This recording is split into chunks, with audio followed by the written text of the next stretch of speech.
Entendes o que estás lendo? O podcast que te leva através das páginas da Bíblia, livro por livro, capítulo por capítulo. Uma exposição bíblica emocionante. Aperte os cintos e embarque comigo nesta viagem.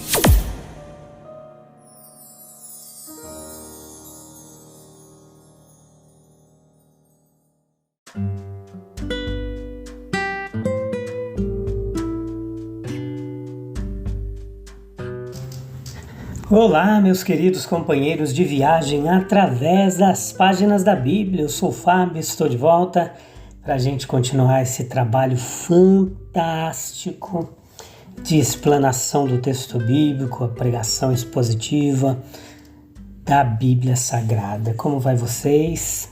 Espero que esteja tudo bem. Alegria ter vocês de volta. Muita gente aí acompanhando esse trabalho. Mais de 15 países, e isso é muito joia. Deus tem, através da sua palavra, abençoado muitas vidas, transformado corações, e esse é o nosso trabalho aqui, te ajudar a compreender melhor o texto bíblico. A gente que tem feito isso há muitos e muitos anos, e também com a ajuda de muitos comentaristas bíblicos, nós estamos aqui para trazer para você um estudo textual fantástico, fidedigno ao texto bíblico, para você compreender mais a palavra de Deus. A gente vai continuar, na verdade, a nossa jornada através do capítulo 5 de Mateus, Sermão do Monte. Hoje é episódio número 592, parte 2 do capítulo 5. Esta é a 8ª temporada, livro de Mateus, capítulo por capítulo. E nesse capítulo 5 ficaremos 10 episódios por aqui numa série especial e muito joia que você não pode perder. Leia o capítulo 5, vem pra cá, convida mais gente, escute todos os episódios, você não vai se arrepender. Então a gente deve observar aqui que todo pronunciamento de bem-aventurança que aqui passa pelos lábios de Jesus é acompanhado por uma razão de esperança que há nele. Aqueles que são pobres de espírito, quem são eles? Essa é uma das bem-aventuranças. A gente vai passar um resuminho por cima sobre todos, depois nós vamos explicar um por um para você sobre o significado dessas bem-aventuranças. Quem são os pobres de espírito? Não ansiamos pela determinação do próprio Cristo, provavelmente com unidade singular e contorno mais distinto, ele nos transmite exatamente quem é pobre de espírito, exatamente o que sua pobreza de espírito visa. E nós estaremos seguros em dizer, sem hesitação nenhuma aqui, que nenhum elogio é pretendido para aqueles a quem chamamos nos dias modernos de pobres de espírito. Não, nem para aqueles que são pobres em intelecto, ou imaginação, ou no poder de aspiração elevada, ou pobres em moral, virtudes e graças. Mas, por outro lado, aqueles que respondem a tal descrição como segue podem ser designados que possuem a essência da humildade, da docilidade e até agora de uma espécie de merecimento, que provavelmente não passará despercebida sem recompensa do grande doador de tudo. Ser pobre de espírito é sinônimo de estar cheio de uma humildade genuína. E não há humildade que tenha chance de ser tão real, tão genuína, como aquela que vem do maior conhecimento e da maior graça. Nas poucas palavras dos lábios de Jesus, é porque estes têm a liberdade não da maior cidade da terra, mas do reino dos céus. Nenhuma condição ou qualificação artificial dá entrada a este reino, muito menos uma permanência contínua nele, muito menos a gloriosa liberdade dele, mas uma docilidade pura e um crescimento determinado proporcionam tudo isso, um após o outro. Não há docilidade mais segura do que aquela que vem na esteira da humildade. Um comentário prático sobre esse mesmo aspecto do assunto, no tratamento do próprio Cristo, nos é dado na parábola da criança. Ser pobre de espírito é ter aquela condição anterior a todas as outras para pertencer ao reino dos céus. A condição da receptividade não fingida, da mente, do coração, de toda a natureza desconhecida em sua vastidão. O homem que tem essa receptividade, ele já sente a mais divina simpatia pela vida no reino dos céus. Pois ele não consegue encontrar o seu vazio preenchido em nenhum outro lugar. E a sua capacidade de receber, ela não é satisfeita em nenhum outro lugar. Pode-se dizer que o tema do Sermão da Montanha é a justiça do reino, para dar a todos os seus ouvintes uma concepção mais clara dessa ideia fundamental. Nosso Senhor fala. Dos cidadãos do reino, da lei do reino, da vida, a conduta devocional e prática do reino. A passagem que contém as bem-aventuranças terá melhor significado se considerarmos que Cristo oferece bem-aventurança. Em que consiste essa bem-aventurança? A quem é transmitida essa bem-aventurança? Na verdade, dizer que um homem é feliz, bem-aventurado, abençoado, é apenas dizer que nada mais precisa ser feito por ele. Outras coisas como riqueza, poder, conhecimento, procuramos como meios para algum fim além delas mesmas. Buscamos a felicidade por si mesma e não como um meio para algo além de si mesma. Um homem não procura ser feliz para poder ser rico, ele procura ser rico para ser feliz. E embora essa ideia ela tenha sido tão abusada e transformada em pretexto para encontrar prazer nos prazeres sensuais e degradantes, o nosso Senhor, ele não tem a ideia. Não. O nosso Senhor, ele não tem a intenção em dar à ideia um lugar de destaque em seus ensinamentos, implicando em tudo o seu esquema da vida humana.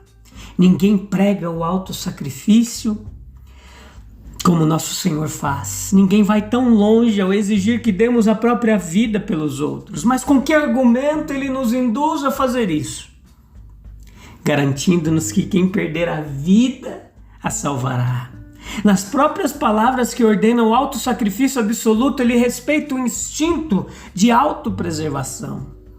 Mas dizer que a felicidade é o bem principal é algo bem diferente de dizer que podemos encontrar o caminho para a felicidade escolhendo o que promete nos trazer isso. Isso exigiria de nós o poder de olhar para a vida como um todo, de pesar o amanhã com o hoje e de não dar preferência a nenhuma parte da nossa natureza sobre outras partes. Uma sabedoria que não temos. Meus queridos, tal como acontece com muitas outras coisas, certamente alcançamos quando deixamos de procurar. A criança não chega à idade adulta pensando em como poderá crescer, mas seguindo seu apetite natural por comida. E para assegurar o grande fim da felicidade, existe também um apetite que nos guia, o apetite pela justiça, como diz o texto. Não é perguntado isso ou aquilo conduzirá à minha felicidade? Que descobrimos o que devemos fazer, mas perguntamos a nós mesmos, isso é certo ou errado? Pela negligência dessa consideração, muitos ficaram escandalizados com o fato de tanto ser dito sobre recompensa e punições na Bíblia Sagrada. É verdade que nosso Senhor considera a felicidade o bem principal e promete continuamente. Mas Ele nunca ordena que os homens façam disso seu objetivo prático na vida. Pelo contrário, neste sermão tão cheio de recompensa, de promessa de felicidade, ele estabelece outra lei de conduta. Olha, buscai primeiro o reino de Deus e a sua justiça. A felicidade é encontrada quando a justiça é buscada. Nem poderia a conduta ordenada por nosso Senhor ter sido praticada por um motivo egoísta. Nenhuma esperança de recompensa poderia fazer um homem amar seus inimigos ou ter fome e sede de justiça. O nosso Senhor, ele faz uso de frases com as quais o povo estava familiarizado para denotar a bênção do reino, mas que aqui começa a ter um novo significado. O Consolador foi uma das designações mais conhecidas do Messias entre aqueles que esperavam pela consolação de Israel, e ele lhes disse: olha, bem-aventurados os que choram, porque serão consolados. A herança da terra era esperada como acompanhamento do reinado do Messias. Ele diz: olha, bem-aventurados os mansos, porque eles herdarão a terra. Será que a bem-aventurança aqui descrita é aquela que realmente atende aos nossos desejos? Use o método de nosso Senhor e compare-o com a bem-aventurança que muitos em nossos dias procuram. Há homens sinceros entre nós, que mantêm a fé confiante de que se apenas as fontes do sofrimento mental e físico fossem removidos, sim, não haveria razão para que todo homem não desfrutasse a felicidade que todos buscam. As fontes do sofrimento estão, pensam eles, sob o controle humano. Embora a conquista seja terrivelmente lenta, cada indivíduo pode obter prazer profundo e racional de seus esforços para o progresso comum. Mas a bênção de uma civilização em avanço, ela não oferece alívio para as duas mais dolorosas desgraças humanas: a separação daqueles que amamos e a escravidão aos maus desejos. Não tem nada a dizer sobre morte ou pecado. Será que o indivíduo trabalhará pela sua raça se não houver um horizonte mais amplo do que esse mundo? A bem-aventurança que o nosso Senhor oferece é de um tipo muito diferente. Veja, um ou dois dos termos em que é descrito: plenitude de justiça para aqueles que têm fome e sede de justiça. Um fato notável que, por piores que sejamos, haja em muitos de nós um desejo insaciável pelo que é bom. Em todas as condições dos homens, nós encontramos esse desejo de permanecer livre do mal, superior à enfermidade. E essa bem-aventurança nosso Senhor dá. Novamente existe um intenso desejo, um desejo intenso e persistente de ver Deus, de ter certeza de que Deus está conosco como se o víssemos. Com que alegria, firmeza, com que força, esperança, com que autossacrifício confiante deveríamos enfrentar os males do mundo, se soubéssemos e tivéssemos certeza que um Deus amoroso e poderoso estava ao nosso lado. O que há no dever, o que há na devoção própria que pode ser difícil para aqueles que viram a Deus. O dia, diz nosso Senhor, está chegando quando isso acontecerá. Seja puro de coração e você verá Deus. É uma das bem-aventuranças. E você me conhecerá, você me verá. Seja como eu e você me verá. Tal é a bem-aventurança que Cristo não se desespera de trazer ao mundo. Ele revela um reino diferente daquele que vemos, mas não menos real. Um reino no qual há de ser encontrada uma satisfação para todas as necessidades que o mundo não consegue satisfazer. Bem-aventurados, diz nosso Senhor, são aqueles a quem esse mundo não enriqueceu, não satisfez. Bem-aventurados sois os pobres de espírito, porque este vazio deixa espaço para o reino dos céus.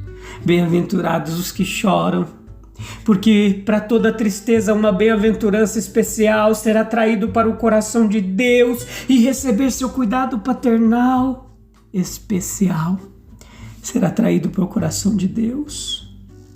Embora nosso Senhor ordene aos seus seguidores que busquem primeiro o reino de Deus, enquanto Ele lhes assegura que eles devem tomar a cruz e segui-lo, Ele ao mesmo tempo certifica da bem-aventurança no final. Tristeza, dúvida, derrota, angústia de espírito são o que marcam o percurso de milhares de seus seguidores. Mas ele calmamente os declara: bem-aventurados os perseguidos. Nenhum desejo de justiça, nenhum impulso natural frustrado, nenhuma esperança terrena renunciada, nenhuma felicidade adiada por causa dos outros perderá a sua recompensa. Todos aprendemos que o prazer presente, a gratificação imediata, elas conduzem muito frequentemente a uma tristeza permanente. Somos ensinados aqui no sermão que os problemas, a tristeza atuais são muitas vezes o caminho direto para a alegria permanente. Como nos posicionamos em relação às bem-aventuranças, meus queridos. Muitos nunca alcançam a felicidade porque negligenciam buscá-la nos caminhos que o nosso Senhor aqui aponta como conduzindo à felicidade eterna. Como a gente pode entender o conceito de pobreza de espírito à luz das palavras de Jesus no Sermão do Monte? Qual a diferença entre a busca da felicidade nos caminhos apontados pelo Senhor e a busca da felicidade dos prazeres temporais e terrenos que o mundo nos oferece? Vamos orar? Vamos falar com Deus. Acalma o coraçãozinho agora. Eleva os seus pensamentos aos céus, esquece todas as preocupações, esquece tudo e faz desses segundos o seu momento de comunhão com o Pai. Senhor, concede-nos a humildade genuína que nos torna receptivos ao Teu reino e à Tua justiça. Que possamos compreender que a verdadeira felicidade não é encontrada nas riquezas materiais, nos prazeres transitórios, mas sim na busca da Tua vontade e na comunhão contigo. Ajuda-nos a seguir os caminhos da bem-aventurança que você nos ensinou. Amém. Amém, amém. A gente volta no próximo episódio e até o episódio 10º desse capítulo 5. A gente vai destrinchar cada detalhe dessas bem-aventuranças e você vai ver coisas fantásticas que o texto tem a nos oferecer. Deus abençoe. Até breve. Se Deus quiser, a gente volta para continuar meditando na palavra dele. Um abraço. Tchau, tchau.